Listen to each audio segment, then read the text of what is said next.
My name is Peter Wolfhorse, Extension Educator with Penn State Extension. And today I'll be talking about the duties and responsibilities of a Planning Commission. In this video, you will be learning about the Pennsylvania Municipalities Planning Code, land use planning, record of actions, public outreach and education, and relationships with other municipalities. If you're interested in learning about your local planning commission, or if you currently serve on a planning commission, it is likely you will want to better understand what are your duties and responsibilities. The duties and responsibilities of planning commissions are identified in the Pennsylvania Municipalities Planning Code, or MPC. The MPC is a state enabling law that allows local governments to plan for their communities. It was first adopted in 1968 and currently consists of 14 articles. Article 2 discusses what is a planning commission and what are the specific duties or responsibilities of a planning commission. Section 209.1 lists 16 powers and duties that planning commissions either shall or can become involved in. Many of the powers and duties identified in this section, which a few are listed here, pertain to land use regulations, administrative duties, and community education and outreach. One of the most frequently used duties is the development of a comprehensive plan. A comprehensive plan manages the long-term physical development of a community, as well as its social and economic quality of life. A comprehensive plan provides a vision for the long-term future of the community. The implementation of a comprehensive plan takes place through the adoption of land use regulations, which consist of a zoning ordinance, a subdivision and land development ordinance, otherwise known as SALDO, and an official map. These land use regulations, as well as a comprehensive plan, are adopted by the governing body of the municipality. Zoning is a division of a municipality into districts or zones that allow certain activities and prohibit other activities. Zoning also encourages a mixed use of residential and commercial development in areas of the municipality, thus allowing residents access to retail stores, recreational facilities, places of worship, and office and workplaces. Additionally, zoning needs to provide for a variety of housing for families of all income levels, including multifamily, single-family, and mobile homes. Subdivision and land development ordinances ensure that lots developed in the municipality will be a long-term asset to the community, and that each lot has access to public or private roads, has a potable water supply, and can provide proper waste disposal to the homeowners and businesses. In addition, subdivision and land development ordinances should provide for open space, including areas of trees, other natural areas, farms, vistas, as well as active and passive recreational facilities. An official map shows the location of planned, future, and public lands and facilities, such as streets, trails, parks, and open space.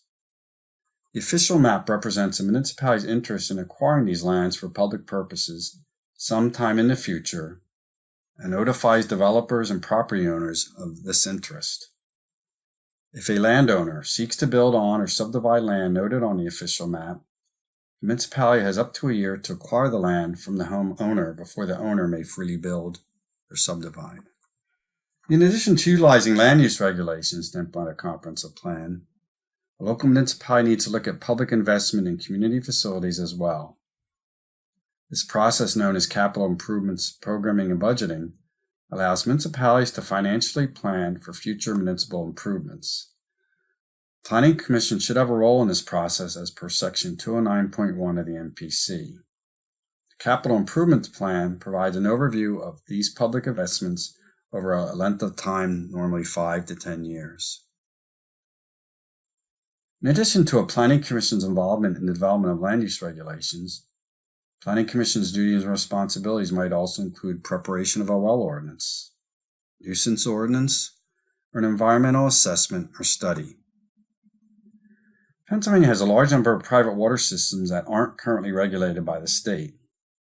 Municipalities can protect homeowners with these private water systems by adopting a well ordinance that requires a well to be located away from a septic system, road, water body, or driveway. In this way, they ensure that a homeowner's water system is potentially protected from contamination.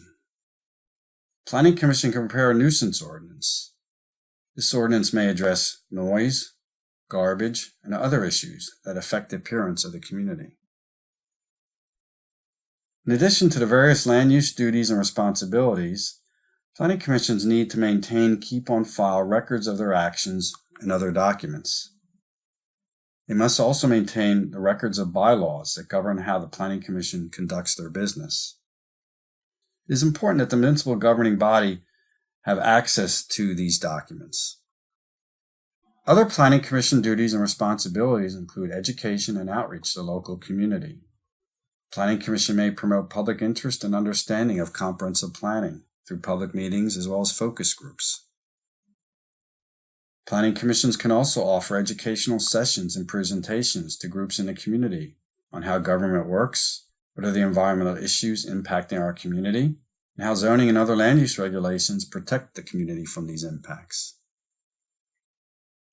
Planning commissions can also establish working relationships with adjoining municipalities.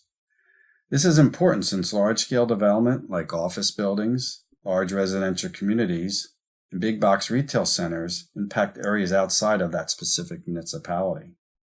Neighboring municipalities might be interested in what developments might be impacting their respective community.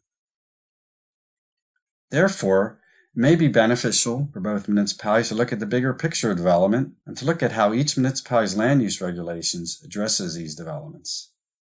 Municipalities might want to consider working together to draft a multi-municipal comprehensive plan and possibly a multi-municipal zoning ordinance to plan for developments that affect several municipalities. In that way, the local municipalities can work together to address the impacts of development as well as the appearance of development in their respective communities. Planning commissions are comprised of active leaders and advisors in their communities. They go beyond waiting for a land development plan to come in for review. That is only a small part of good planning.